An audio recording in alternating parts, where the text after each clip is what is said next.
신이 사랑한 예수 백강 그리스도론 오늘은 31강이고요. 이 교재는 이제 아직 출판은 안 됐고요. 제가 이제 준비 중에 있는 교재의 챕터 7 예수님의 부르심, 예수님의 우리를 위한 성소라고 할 수 있겠죠. 예수님은 삶의 토에서 나를 부르신다 하는 부분입니다. 예수님은 삶의 토에서 나를 부르시죠. 마르코복음에서 우리는 주님께서 호숫가에서 제자들을 부르시는 장면을 만납니다. 마르코복음사가는 주님이 제자를 부르시는 장소에 몰입하고 있는 것 같아요. 호수라는 물가는 제자들이 살고 있는 터이죠. 예수께서 그곳에서 그들을 부르십니다. 이처럼 예수님은 제자가 살고 있는 구체적인 환경을 바라보시고 그곳에서 그들을 부르십니다. 그래서인지 주님은 나의 삶 안으로 들어오시기 위해서 늘 제자가 살고 있는 곳을 찾고 계십니다. 제가 3.1절 대축일 강론 때도 말씀드렸고 우리 이 신의 사랑한 예수 백강 그리스도란에서도 얼마 전에 말씀드린 것처럼 이 예수님 제자들은요 12명이죠. 12명의 제자인데 7명이 말씀드렸던 것처럼 겟네사렛 호수 주변에서 어부 생활을 했던 분들이에요. 뭐 베드로도 당연히 그런 거고요. 그다음에 그 베드로 동생 안드레아도 물론 그렇겠죠. 그리고 뭐 야고보라든가 여러 가지. 그런데 12명 중에 5명은요 또 다양합니다. 특히 상극인 제자 관계도 있었어요. 근데 12명 중에 한 서너 명만 상극이어도 그 분위기가 싸하죠. 아주. 그래서 보시게 되면은 첫 번째로 예수님의 제자 그룹 중에는 메이저 그룹들이 한 7명 정도가 어부 출신들이고요. 겟네사렛 호숫가 주변에. 나머지 분들 5명 중에는 첫째 열혈당원, 그렇죠? 열혈당원이었던 시몬과 유다 이스가리옷이 있어요. 이 열혈당원들은요. 폭력으로 로마의 종속적인 로마의 식민 지배에서 해방돼야 된다고 추구하는 민족주의자들이에요. 얼마나 저항력이 강하다고요. 그런데 예수 제자 중에 또 한 명은요. 레위 출신이고 세리예요. 마테오죠. 마테오는 이런 정치 권력과 딱 들어맞아요. 로마 권력 하에서 그리고 지도자들 정치라든가 종교 지도자들 하에서 딱 붙어 있어야 되는 거예요. 그러니까 이 시몬과 이스가리옷은요. 시몬과 이스가리옷과 마테오는 상극 중에 상극이에요. 출신도 다르고 기질도 다르고 환경도 다르고 그런 거죠. 그리고 2명의 제자 안드레아라든가 필립보는 이름 자체가 그리스 말식이에요. 그리스 말. 뭐 우리식으로 얘기한다면 뭐 일본식 말이라든가 이런 식이 일본에서 온 일본 이름을 가진 사람이라든가 이런 식으로 너무 다양한 거예요. 바로 예수님은 이렇게 제자들을 삶의 현장에서 이제 불러내셨는데 예수님은 제자들이 하루하루 일을 하고 있는 일상의 현장을 향하신 겁니다. 이처럼 예수님의 제자들을 부르신다는 것은 내가 사는 곳에서 이루어지고 그 자리에서 당신을 따르도록 부르신 겁니다. 엄청나게 뭐 자기 예수님이 무슨 센터를 지어놓고 쟤한테 일하라 그런 것이 아니에요. 오늘날로 보게 되면 구역장 반장님들이 사실은 예수님의 직제자들이에요. 현장에서 얘기하기 때문에. 제자들이 어부의 삶을 성실하며 정직하고 또 윤리적으로 의심이 가는 세관장이 예를 들어서 마테오죠. 부정적인 직업을 가졌다 하더라도 성실하며 따라서 주님은 그 삶의 현장에서 그들을 제자로 부르세요.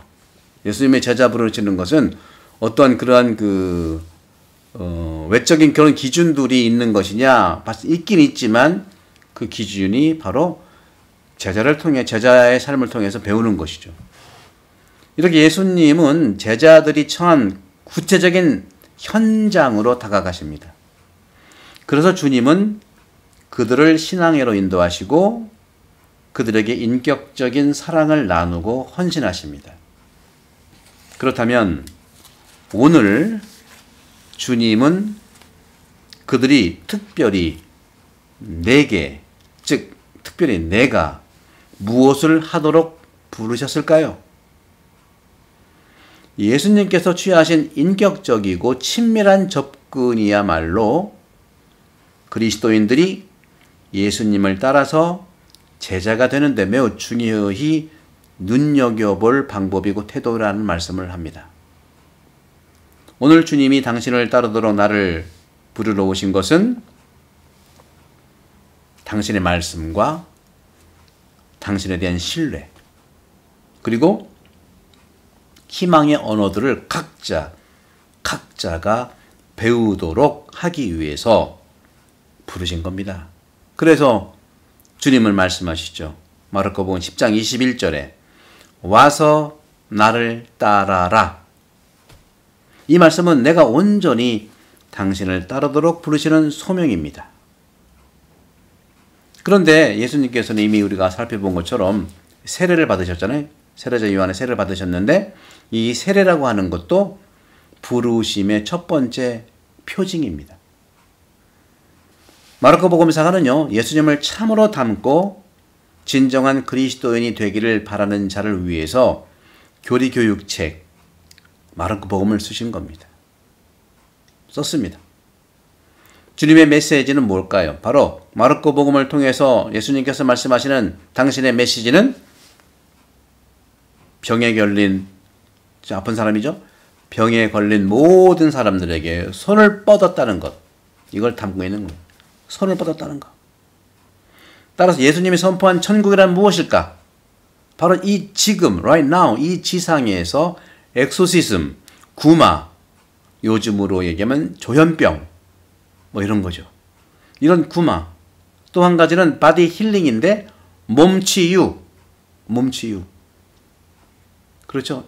18해 동안이나 배짜다 연못에 못 들어가서 헤매고 있는 그런 몸치유. 또 하나는 내추럴 미라클, 자연 기적. 폭풍우를 잠자게 한다든가 뭐 이런 것들이죠. 이런 메커니즘을 통해서 엑소시즘, 바디 힐링, 내추럴 미라클, 이 세 가지의 기적의 메커니즘을 통해서 드러나고 있는 것이 바로 예수님이 선포한 천국입니다. 이것은 천국의 징표들이에요. 따라서 엑소시즘도 그렇고 바디 힐링도 그렇고 내추럴 미라클은 바로 예수님이 선포한 천국을 그대로 드러내는 것이고, 이처럼 마르코는 간단하게 천국의 드라마 내용을 16장을 통해서, 마르코복음이 16장까지 있거든요. 16장을 통해서 소개하는 겁니다. 제자들은 이렇게 예수님에 의해서 천국 실현을 위해 부르심을 받았습니다. 그래서인지 예수님께서는 천국을 실현하도록 그리스도를 따르고자 원하는 모든 사람들 가운데, 그 가운데에서 여러분 한 분 한 분 나를 초대하고 있는 겁니다. 따라서 세례는 다른 모든 특별한 성소들이 뿌리 내리고 있는 기초를 이루는 것이고, 그것이 바로 주님의 부르심의 기초인 것입니다. 나를 위한 하느님의 인격적인 사랑은 버림받은 그곳에서 나를 떠나지 않도록 하는 것이죠. 이것이야말로 잃어버린 나를 지속적으로 찾아내는 하느님의 치유이고 사랑입니다. 나에게 이것이 첫 번째 부르심입니다. 사실 하느님은 내가 어떤 성소, 부르심으로 살아가든 각자의 이름을 통해서 부르셨어요. 그분의 모상을 살도록 나를 선택하신 거였고, 당신 아들 안에서, 그리스도 안에서 선물하신 특별한 자녀로 살도록 나를 부르신 겁니다.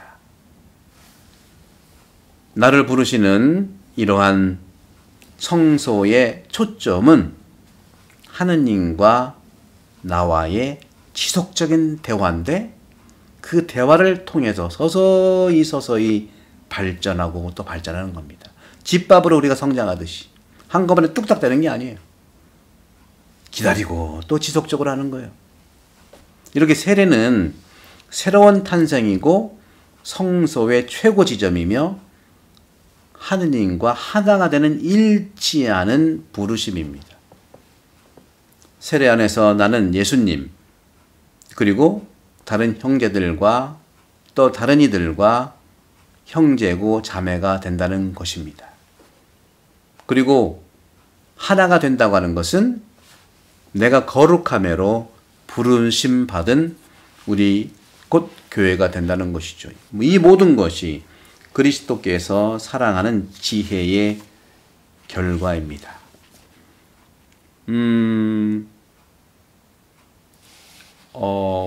그런 점에서 여러분들 지난 7월 9일 날 우리가 한 20여 명의 새로운 세례자가 탄생했죠. 우리 새로 탄생한 세례받은 우리 새 교우들이 이런 하느님의 예수님의 부르심을 통해서 늘 행복하고 하느님 나라의 하나의 그 표징으로서 부르심을 받았으니 지속적으로 우리가 6개월 동안 배운 이 예수님의 가르침을 통해서 영성제화와 주일 미사를 통해서 늘 거듭나기를 저도 기도하겠고 우리 모든 교우분들도 세례야말로 나를 부르시는 첫 번째 표징이라는 것을 말씀드리겠습니다. 성부와 성자와 성령 이름으로 반복합니다. 감사합니다.